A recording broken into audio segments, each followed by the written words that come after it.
Again, guys, probably getting a bit tired of my face now, but this is part 3. Be sure to watch to the end, and then we are done for these sessions. Hey Caleb, I just wanted to know what are the pros and cons of swimming in open water versus swimming in the pool, because I don't really train open water. It'd be fun to know. Cool, so training for open water, as I said, it's not very much different. I actually train more in the pool than I did open water. The differences that I enjoyed in open water, though, was actually more the team element. We get to see a lot more, basically, as open water swimmers. You get to go and see the beaches, at least.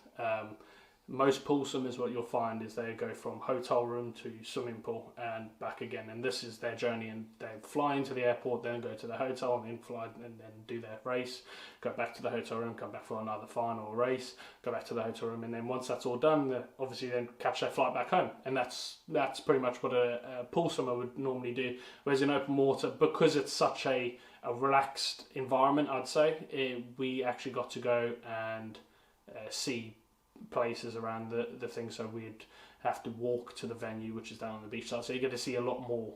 I believe I've seen a lot more than most other pool swimmers would have done, just because you get to actually experience a bit more of the culture and that type of things around the place. And that was actually my preferability actually over open water and swimming. I preferred the team type of element on going and seeing places rather than actually just being stuck in seeing the pool in a hotel room. So that was the benefit of me being an open water swimmer. Great question. Okay, so I think this is the final question, yes, so let's see. Hi, Caleb. Thanks for taking our questions. Quick one for you. Back in the normal days before lockdown, sort of what percentage of your training time did you spend in the pool versus what percentage did you spend in the open water is what I was wondering. And when you are actually training in the open water, I was wondering, are you doing sets, intervals? What type of things are you doing with your time when you're actually swimming in the water? So again, Caleb, thanks so much for taking the Marlins questions, and best of luck to you, and I hope you're able to get in the water again soon. Okay, cool. So very cool background to start off that one. Anyway, so in terms of, as I said earlier, my training between the two, I actually spent most of my time training in the pool. That was purely just because it's a lot easier to establish a time and basis of these are the sort of pacings we need to be able to reach to or get to, or it's a lot easier to know training from day to day, rather than, you could say, if you're purely open water swimmer, you just swim open water and you just swim harder.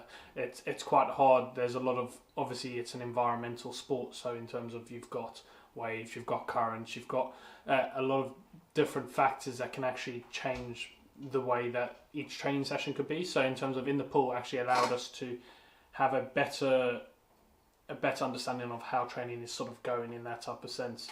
So we spent most of our time training in the pool, and if we were ever going for training for open water, it would be quite simply, we do a certain effort level around a certain course level. So in terms of most of our training for open water was done in races. So the more races we did, the more experience we gained. So the better schema we had for applying to a different race. So let's say it was a warm weather climate that had choppy seas. So we done one in Italy where there was a current coming in and out, and there was a little bit of a choppy sea because there was a bit of a swell offshore. So there was a bit of wind going, gusting. So there was a bit of chop, and that schema sort of helps you prepare for things like swimming in Australia. And it was just developing those certain different types of areas where you can transfer it over to different locations in the world of where the race was actually happening. But most of our training would literally, if it was in the sea, would be a certain level going around a lap. We'd normally find most of our things that when we go down to races, we'd actually just do maybe a couple or 3 laps. We'd have certain training days prior to the event, and what we would do is we'd actually just go out and spot this course, so find certain areas that would be sticky points, we'd call them. So find certain sighting points going, okay, so if we're in Abu Dhabi, it's a very good one for sighting because we'd have a whole lot of tall high-rise buildings, and we know which one actually sits on each buoy, so we could actually spot out which buoy would align up with that buoy, and so then we know an easier direction which way to go.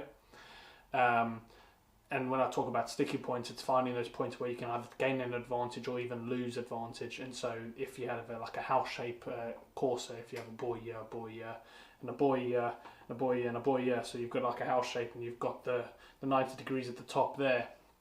What you'll find is that this will be a very major sticking point, and you can make and lose a lot of time or places in terms of just being on the right path of going. What we normally find as our swimmers in GB, we're always very good at placing ourselves in the right positions and making sure we're doing things sort of the right way. If you sat on the outside of the pack, so if you're going around a buoy the longer way, you can lose positions very easily.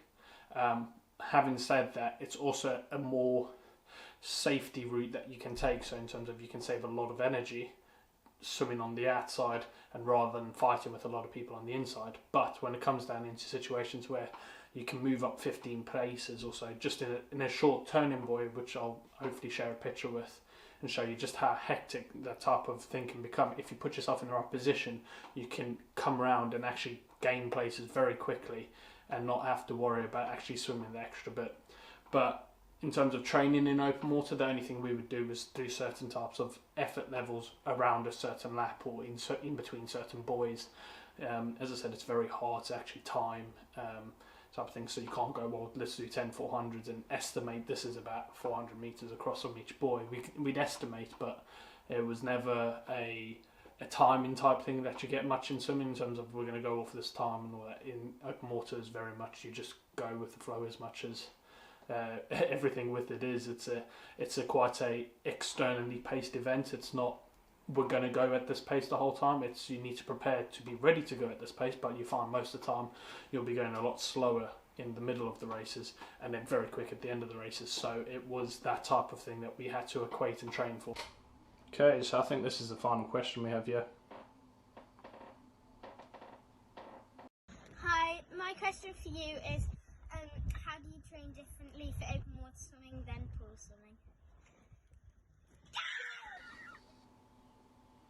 So it looks like a lot of fun being on that boat. How do we train differently for open water to pool? The main difference between a pool and an open water swimmer is we probably do more meters than a pool swimmer, and that's roughly about it. We would do longer, I'd say harder sessions as well. A lot of pool swimmers won't like to say that, but we ended up doing normally around 80k weeks in our hard sections, but most of our sessions would normally be around 6.5 kilometers in an actual session.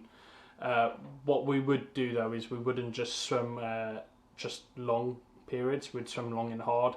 So as I said, we do things like 60 100s off like a 115 base, or we even things of like 10 200s 3 times through to do our 6K type of sessions, and they would be off something like a 230 base at most really, and we'd have to sort of hit like 205s to 215s.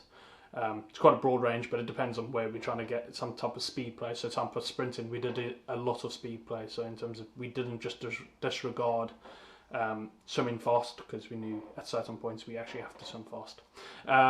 But yeah, that's it. What I'll do now is we'll shoot over to my last bit, and then I think that's it from me. Okay guys, so it was great talking with you, as much as we can't do video calls and all that type of stuff, but nice hearing your questions. As I said, if there's any other questions and all that, just feel free to shoot me them either over on Instagram or anything like that. At the moment I'm not very time orientated, and we've got a lot to give and everyone's stuck in this sort of lockdown together, so stay safe.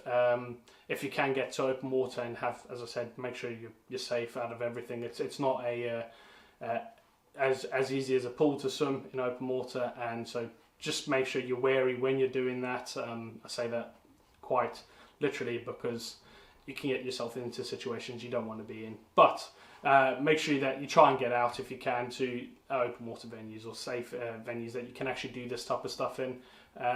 Keep on top of your sort of fitness, do your exercises at home, and just basically stay strong, I guess. Everyone's sort of in this lockdown together, as I said. But as I said, I hope you guys are all well, and hopefully things open up soon. And when we're all back, keep training hard. See ya.